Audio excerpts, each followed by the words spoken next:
Жаңа орталықта Түркістан облысы, Шымкент қаласы және Қызылорда облысының балалары емделе алады. Қазірдің өзінде емдеу орнының көмегіне жүгінгендер аз емес. Солардың бірі Түркістан облысы Жетісай қаласының тұрғыны Сымбат Айтбай. Оның 3 айлық сәбиінің жүрегінде туа біткен ақау анықталған. Жуырда осы ауруханада ота жасалды. Анасы қажетті емді Шымкент қаласында алып жатқанына қуанады. Бізге басында порок сердца деді, жүрегінде тесігі бар деді.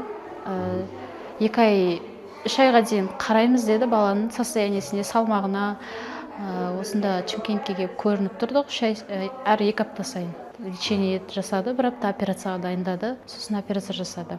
Операция 4 сағаттай болды, 4 сағаттай жасалды, жақсы жасалды. Өздері врачтардың айтуы бойынша өте сәтті өтті, ешқандай қиындықсыз.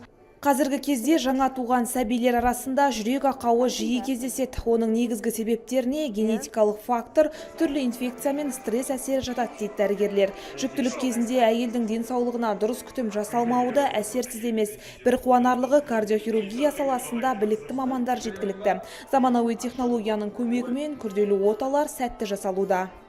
Жылына шамамен 250-ге жуық ашық жүрекке ота жоспарланады. Қазіргі таңда соның жартысы жасалынды. Ол искусственный кровообращение арқылы деді, жасанды қан айналымымен бірге. Ол отаның жеңіл түрі бар, күрделі түрі бар, өте ауыр түрі бар. Соның қазіргі таңда біз жеңілін жасаймыз, күрделісін де жасаймыз.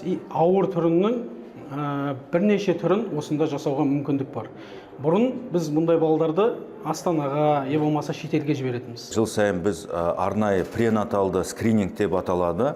Ол жүкті әйел өзінің мерзімі жақындаған сайын жүрек ақауын анықтауға, УЗИ ультрадыбыстық зерттеу әдісімен анықтауға мүмкіншіліктер бар қазіргі жағдайда.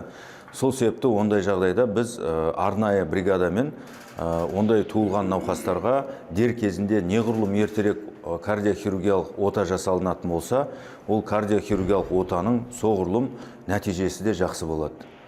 Түркістан облыстық көпбейінді балалар ауруханасында өңірлік кардиохирургиялық орталықтың ашылуы өңірдегі балаларға кардиохирургиялық көмектің қолжетімділігі мен ем сапасын арттыруға мүмкіндік береді. Нәтижесінде жүрек қан тамыры ауруларынан болатын өлімді азайтып, жүрегінде туа біткен ақауы бар балалардың өмір сүру сапасы жақсаратынына сенім бар. Нұрай Жылқыбай, Жабраил Касимов, Константин Гавшев, Әділет телеарнасының жаңалықтар қызметі.